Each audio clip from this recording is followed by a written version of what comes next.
مرنے کے بعد پچھتاؤ گے، اس ماں کے جانے کے بعد پچھتاؤ گے، اس باپ کے جانے کے بعد پچھتاؤ گے کہ جب تک نعمتیں تھیں تم نے اس نعمت سے کوئی فائدہ نہیں لیا۔ رسول جوان کے سرانے پہ بیٹھے نا، سنایا شاید کہ تلقین پڑھ، لیکن نہیں پڑھ رہا تھا، کہ کلمہ پڑھ، گویا زبانوں پر کسی نے سی دیا اس کی زبان کو کہ ایک جملہ اس کی زبان سے نہیں نکل رہا۔ نبی نے اس کمرے میں نگاہ ڈالی ایک خاتون پہ، کہ آپ کا کیا رشتہ اس جوان سے؟ کہنے لگے یا رسول اللہ میں اس کی ماں ہوں۔ کہ بیٹے سے ناراض ہو؟ کہتے یا رسول اللہ 3 سال گزر گئے یہ مجھ سے جفا کرتا رہا، راضی نہیں ہوں میں اس سے۔ فرمایا ماں یہ وقت نہیں ہے ناراضگی کا، میں نبی کہہ رہا ہوں کلمہ پڑھ، نہیں پڑھ پا رہا کیونکہ تو ماں اس سے ناراض ہے، کہ اب راضی ہو جا اس سے تاکہ یہ کلمہ پڑھ لے۔ ماں نے کہا رسول تیری رضا کے لیے، خدا کی رضا کے لیے میں نے اس سے رضامندی ظاہر کی۔ یہاں کہنا تھا، اس جوان کی زبان کھلی اور کہا اشہد ان لا الہ الا اللہ۔ یہ نعمتیں گھروں میں ہیں جن سے ہم فائدہ نہیں لیتے۔ بندہ بہت دور کی سوچتا ہے، عمرہ کر لوں، امام حسین کی زیارت کر لوں، ارے یہ زیارتیں تیرے گھر میں ہیں، یہ نعمتیں تیرے گھر میں ہیں، کیوں فائدہ نہیں لیتا؟ اتنی دور کا کیوں سوچتا ہے؟ یہ توفیق حاصل کرے گا تو بڑی توفیق ملے گی۔ تمنا ہے کہ امام زمانہ کے ہاتھوں کو بوسا دوں، تو پہلے ماں کے ہاتھ کو تو بوسا دے، پھر باپ کے ہاتھ کو تو بوسا دے، پھر اس شفیق باپ کا ہاتھ تجھے نصیب ہوگا جس کی تو تمنا کر رہا ہے۔ کہ کعبے کو دیکھنا عبادت، عالم کو دیکھنا عبادت، ماں باپ کو دیکھنا عبادت ہے۔ کتنے لمحے ہماری نسلیں یہ عبادت حاصل کرتی ہیں، کتنے گھنٹے تو موبائل دیکھتا ہے، ٹی وی دیکھتا ہے، آدھا گھنٹہ ماں کو دیکھ لے، 1 گھنٹہ ماں باپ کو دیکھ لے۔ گھر بندہ مسجد بنا سکتا ہے، عبادت بنا سکتا ہے، گھر کو زیارت گاہ بنا سکتا ہے۔ یہ ساری نعمتیں ہمارے ارد گرد گھوم رہی ہیں، لیکن ہم ان نعمتوں سے محروم ہیں۔ خدا سخی بھی ہے، خدا کریم بھی ہے۔ سخی مانگنے پہ دیتا ہے، کریم نہ مانگنے پر بھی عطا کرتا ہے۔ کیا یہ کرم الہی نہیں کہ تجھے مجلس حسین میں بلایا؟ دنیا والوں کی آنکھیں خشک ہیں، کیا یہ کرم خدا نہیں کہ اس نے تجھے ذکر حسین اور مصیبت حسین کے آنسو عطا کیے ہیں؟ واللہ اگر دنیا میں 100 انسان ہو، ان 100 انسانوں میں اگر 5 کے دل نرم ہیں، وہ اہل بیت کے چاہنے والے ہیں، کیونکہ دلوں کی نرمی کا سبب آنسو ہیں۔ ذکر حسین دل کو سخت ہونے ہی نہیں دیتا۔ 6 دن بندے نے گناہ کیے، پھر کسی مجلس میں جا کے حسین دل کو نرم کر دیتا ہے۔ پورا سال بندے نے گناہ کیے، پھر محرم کے 2 مہینوں میں بلا کے انسان کے دلوں کو نرم کر دیتا ہے۔ یہ آب حیات جو خدا نے آپ کو دیا ہے، کہ پھر بھی اگر دل کی نرمی چاہتے ہو دعائے کمیل پڑھو، پھر بھی دل کی نرمی چاہتے ہو دعائے ندبہ پڑھو، مناجات امیر المومنین پڑھو، اور زیادہ دل کو نرم کرنا چاہتے ہو ہر رات اندھیروں میں اٹھ کے نماز شب پڑھو، کیونکہ نرم دلوں میں خدا رہتا ہے اور انہی دلوں پہ معرفت کے چشمے ظاہر ہوتے ہیں۔ خدا کا شکر کریں، یہ نعمت خدا نے اہل بیت کے چاہنے والوں کو دی ہے۔ وَضْحَكُوا قَلِيلًا وَابْكُوا كَثِيرًا، کم ہنسا کرو، زیادہ رویا کرو۔ زیادہ ہنسنا قہقہے لگانا دل کی سختی کا باعث، لیکن گریہ کرنا دل کی نرمی کا باعث ہے۔ چہرے پہ تبسم کا ہونا بھی عبادت ہے، چہروں کا مرجھایا ہوا ہونا بھی بری بات ہے۔ مومن حشاش اور بشاش ہوتا ہے، لیکن جب اللہ کی عبادت پہ آتا ہے تو اس کا دل وجود خدا کے عشق کی گرمی میں آ کر یہ پگھل جاتا ہے، نرم ہو جاتا ہے، اور وہ خود کہتا ہے اَمَّن يُجِيبُ الْمُضْطَرَّ إِذَا دَعَاهُ وَيَكْشِفُ السُّوءَ، اے ٹوٹے ہوئے دلوں کی آواز سننے والے، اے فریاد کرنے والوں کی آواز سننے والے۔ یہ جملے معصومین کے ہیں، واللہ اس سے بڑی نعمت نہیں ہو سکتی۔ ہر بہانے سے وہ بلاتا ہے اور ہمارے دلوں کو نرم کرتا ہے، اور دل کی نرمی ہی استجابت دعا کی نشانی ہے۔ عرض کیا کہ وہ کریم ہے۔ ربط مصیبت کے لیے واقعہ ہمیشہ پڑھتا ہوں کہ ایک مولا کا عاشق امام حسین، واللہ میں نے ایسے مومنین بھی دیکھے ہیں، کربلا کا ذکر آتا ہے رونا شروع ہو جاتے ہیں۔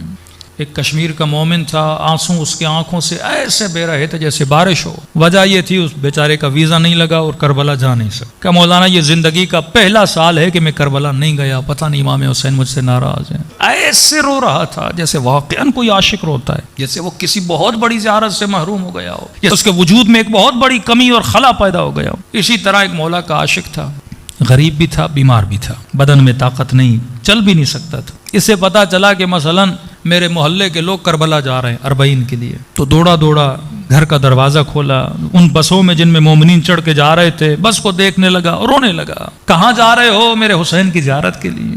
کہاں جا رہے ہو؟ میرے عباس کی زیارت کے لیے۔ رونے لگا، برداشت نہ ہوا اس سے، گھر آیا،